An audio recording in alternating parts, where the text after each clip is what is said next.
Assalamualaikum warahmatullahi wabarakatuh. Di sini saya akan menjelaskan mengenai mata kuliah analisis produktivitas untuk metode pengukuran pospak studi kasus dari PT Batubara Nusantara. Sebelum melanjutkan presentasi, perkenalkan nama saya Amana Isnaini dengan NBI 14122000161 dengan absen 27 dengan dosen pengampu Bu Erni Puspanantasari Putri. Sebelum kita melanjutkan ke presentasi, izinkan saya menjelaskan dulu mengenai latar belakang dari perusahaan ini. PT Batubara Nusantara merupakan perusahaan yang bergerak di bidang pertambangan batubara yang beroperasi di Indonesia, didirikan dengan tujuan untuk memenuhi kebutuhan energi nasional. Perusahaan ini telah berkomitmen untuk menerapkan praktik pertambangan yang berkelanjutan dan bertanggung jawab dengan lokasi tambang yang strategis dan sumber daya alam yang melimpah. PT Batubara Nusantara berusaha untuk menjadi salah satu pemain utama dalam industri batubara Indonesia.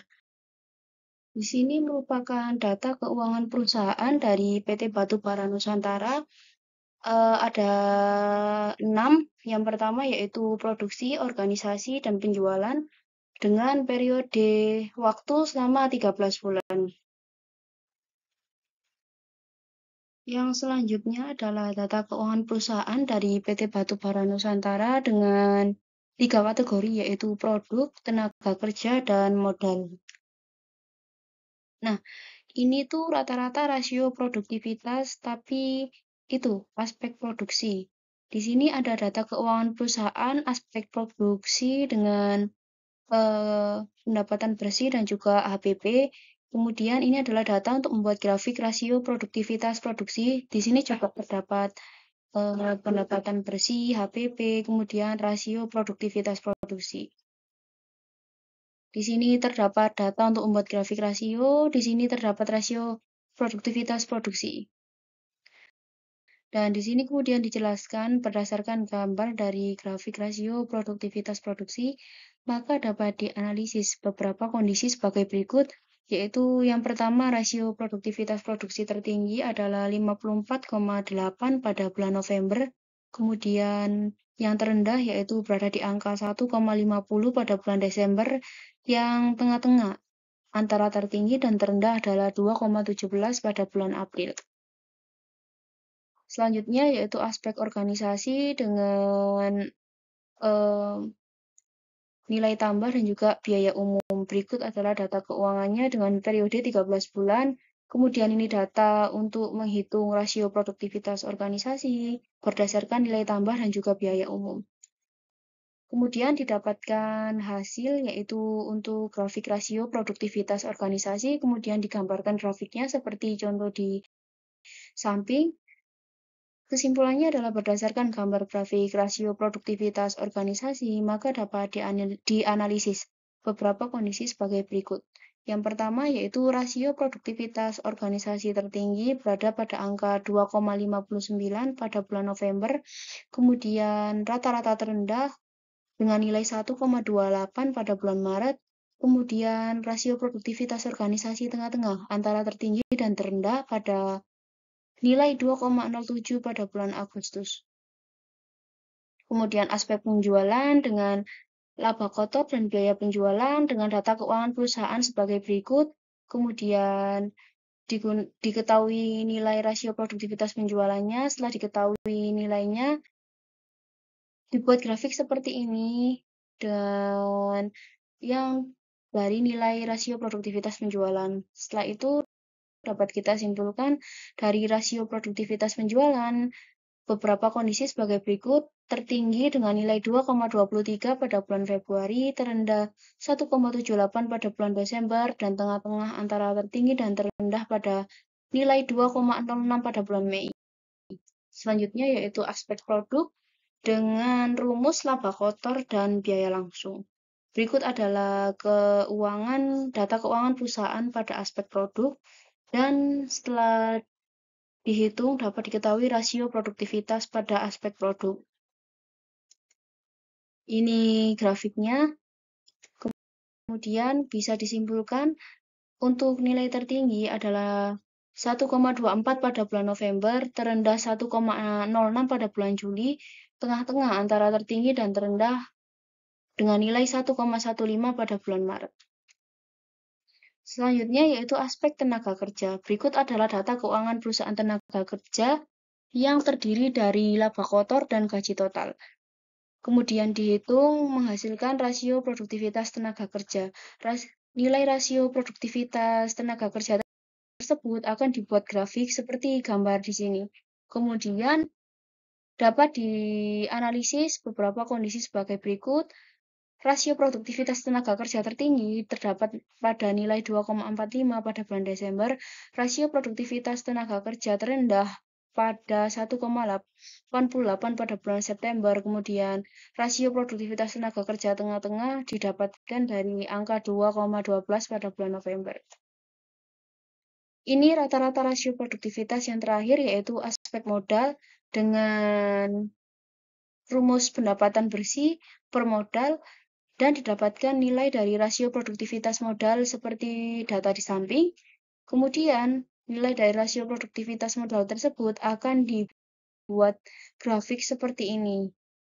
Setelah dibuat grafik seperti ini, maka dapat dianalisis bahwa rasio produktivitas modal tertinggi terdapat pada nilai 1,22 pada bulan Mei, rasio produktivitas modal terendah pada nilai 1,06 pada bulan Juli, kemudian rasio produktivitas modal tengah-tengah antara tertinggi dan terendah adalah 1,16 pada bulan November. Setelah rata-rata rasio produktivitas kita hitung, maka langkah selanjutnya kemudian setelah menghitung rasio produktivitas, langkah selanjutnya adalah menghitung indeks produktivitas. Langkah awal yang pertama yaitu menghitung aspek produksi. Cara menghitung indeks produktivitas produksi yaitu dari sini 2,83 dibagi 2,83 dikali 100%. Maka indeks produktivitas produksi pada bulan Januari didapatkan nilai 100. Kemudian langkah yang kedua yaitu pada bulan Februari rasio produktivitas produksi dibagi dengan ini indeks produktivitas produksi yang bulan Januari kemudian dikali 100%, maka didapatkan hasil pada bulan Februari 76. Begitupun langkah seterusnya seperti itu ya teman-teman. Kemudian setelah didapatkan nilai indeks produktivitas produksi, maka langkah selanjutnya adalah membuat grafik seperti gambar di sini. Kemudian bisa diambil kesimpulan atau dapat dianalisis sebagai kondisi sebagai berikut, yaitu indeks produktivitas produksi tertinggi adalah 194 pada bulan November, terendah 53 pada bulan Desember, tengah-tengah terdapat nilai 77 pada bulan April.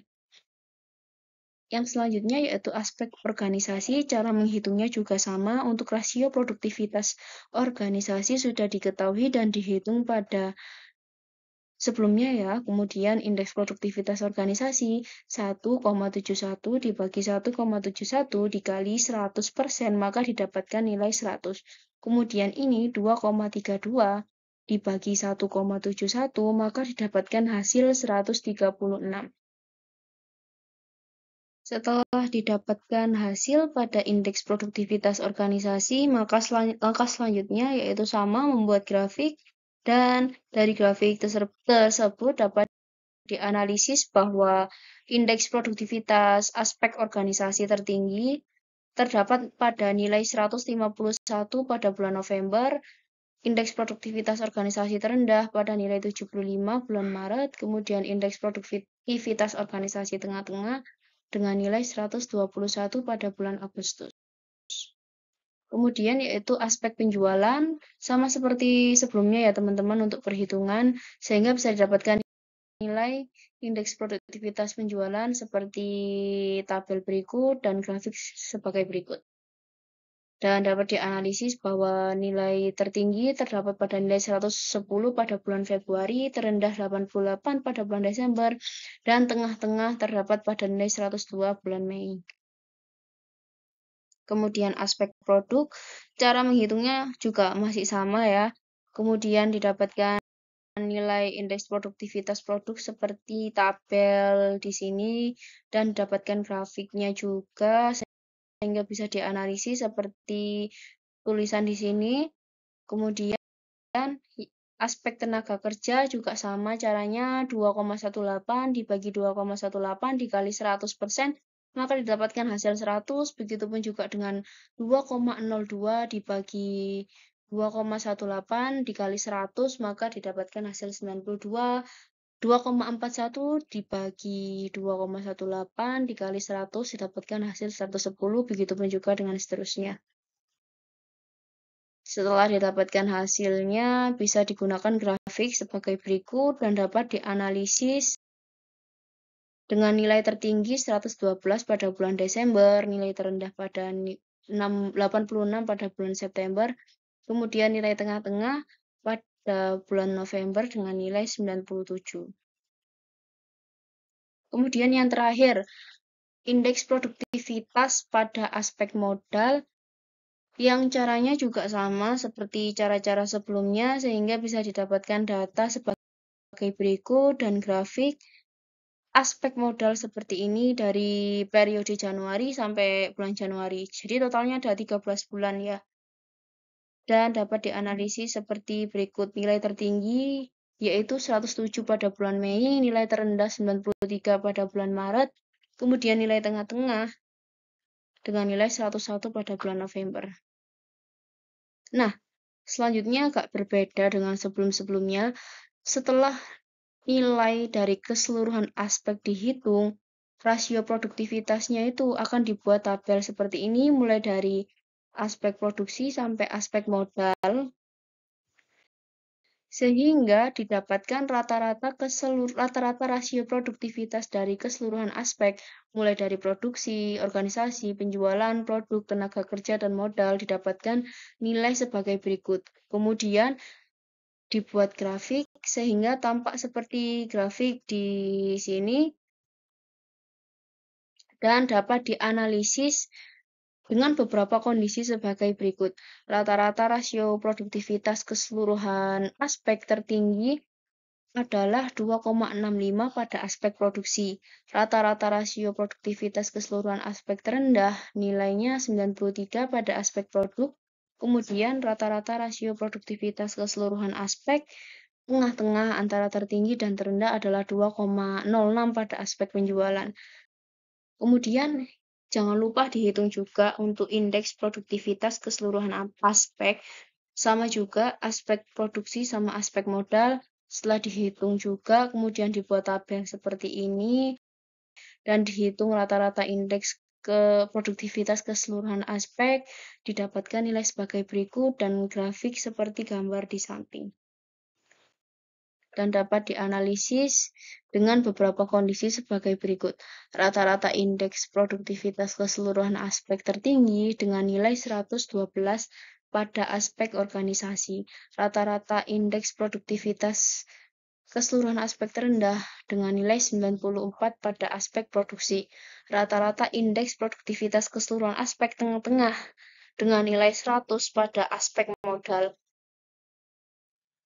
Kemudian selanjutnya adalah peningkatan perbaikan berkelanjutan, yaitu ada dua bagian. Yang pertama, yang terendah tadi ada produk dan juga produksi.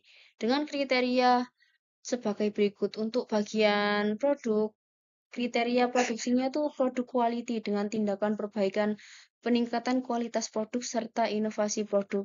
Sedangkan untuk bagian produksi atau production dengan kriteria produksinya itu capital utilization dengan tindakan perbaikan optimalisasi proses produksi dan membuat standar operasional produksi. Dengan presentasi yang sudah saya jelaskan tersebut, dapat diambil kesimpulan bahwa dengan menggunakan metode POSPAK, perusahaan dapat mengidentifikasi area yang memerlukan perbaikan dan merumuskan strategi yang tepat untuk meningkatkan efisiensi operasional.